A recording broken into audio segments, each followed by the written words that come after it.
Olá, alunos! Sejam bem-vindos a esta terceira unidade de nosso curso de Ciência Política. Nesta unidade trabalharemos as formas de governo e os regimes políticos. As formas de governo e os regimes políticos, eles são caracterizados a partir do grau de participação na escolha dos governantes e também o grau da liberdade dos indivíduos perante os governantes. Assim, seguindo esses dois critérios, podemos dizer que existem governos autocráticos e governos democráticos. Por governos autocráticos, compreendemos aqueles governos e aqueles regimes de governo onde que a participação do indivíduo se dá de uma forma mínima ou até mesmo de uma forma nula. Em um regime democrático, a participação do indivíduo já se dá de uma forma mais intensa e muito mais participativa. Há diferentes tipos de governos democráticos e autocráticos. Nesta unidade, trabalharemos apenas os regimes de governo denominados autocráticos. Os governos democráticos serão tratados na próxima unidade. Tipos de regimes autocráticos. Os regimes autocráticos, eles são caracterizados, acima de tudo, como totalitários, autoritários e liberais.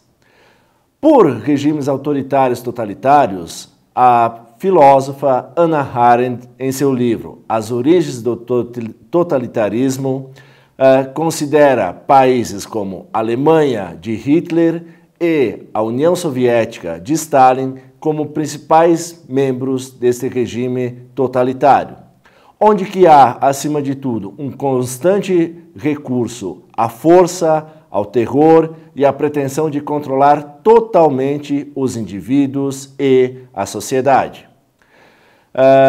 Raymond Aron, por exemplo, também em sua obra chamada Democracia e Totalitarismo, inclui o governo da Coreia do Norte e Cuba nesse tipo de governo totalitário, pois tais governos não reconhecem qualquer esfera da vida social livre da intervenção do Estado.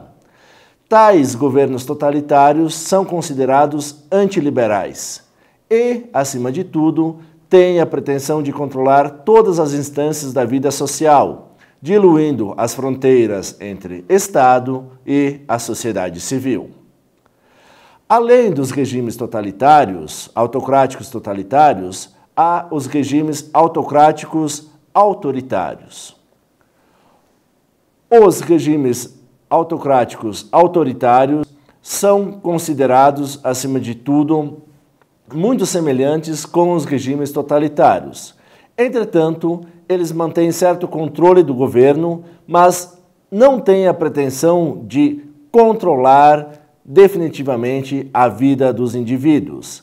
Também não fazem uso constante do terror e da repressão, assim como eram feitos nos regimes totalitários.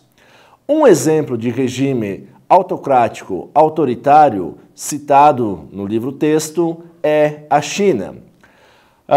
A China mantém, de certa forma, um controle rígido em relação à esfera política, mas, ao mesmo tempo, permite a propriedade privada, estimula o investimento privado e o enriquecimento individual. Não há uma abertura política, entretanto, há uma abertura econômica. Certas liberdades dos indivíduos são restritas.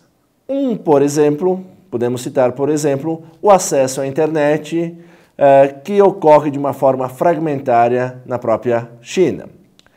Nos regimes autocráticos autoritários, os líderes são escolhidos, de certa forma, pelo quê? Por uma cúpula. Isso ocorreu de uma forma bastante intensa nos países da América Latina que passaram por um período ditatorial. Cito: Brasil, Argentina, Chile.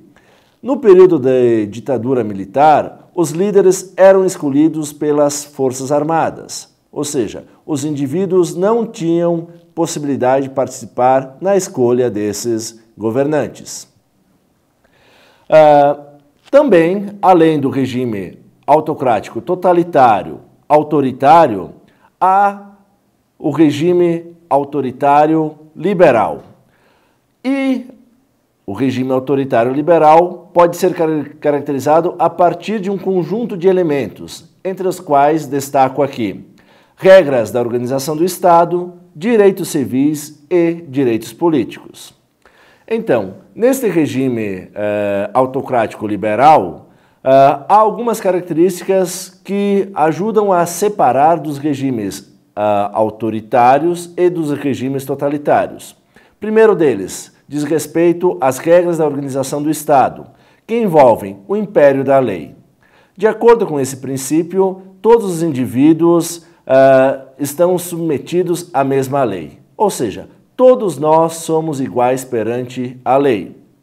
E também a divisão dos poderes, ou seja, a função do Estado encontra-se dividida entre poder executivo, legislativo e judiciário.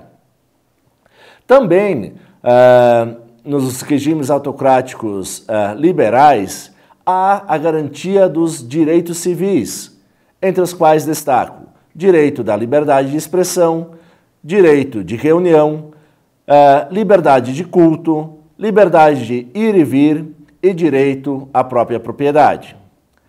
Acima de tudo, também podemos falar em direitos políticos. Os direitos políticos dizem respeito, por exemplo, direito à representação política, direito de voto limitado aos homens instruídos e proprietários de bem e direito das minorias.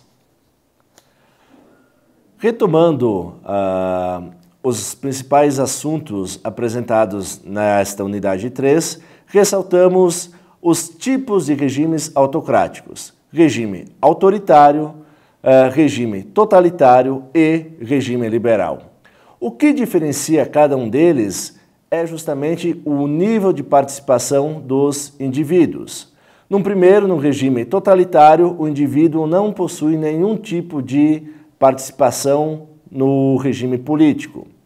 Num regime autocrático, autoritário, há uma pequena parcela, alguns direitos dos indivíduos encontram-se garantidos. Enquanto que num regime autocrático liberal, o indivíduo possui maior liberdade e alguns direitos assegurados. É importante frisar, e vocês, caros alunos, prestem bastante atenção neste último tipo de regime autocrático liberal. Por quê?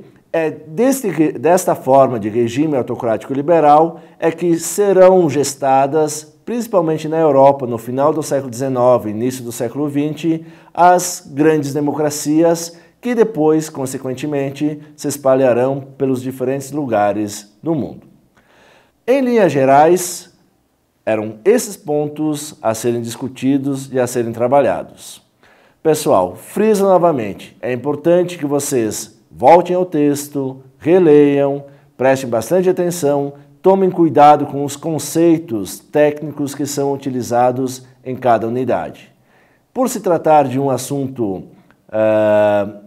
presente no nosso dia a dia, é preciso tomar cuidado porque, às vezes, o uso técnico que é feito nessa disciplina de ciência política não será o mesmo do uso feito cotidianamente em sites, jornais ou revistas, ou até mesmo nas conversas diárias. Um bom estudo a todos e nos veremos na próxima videoaula.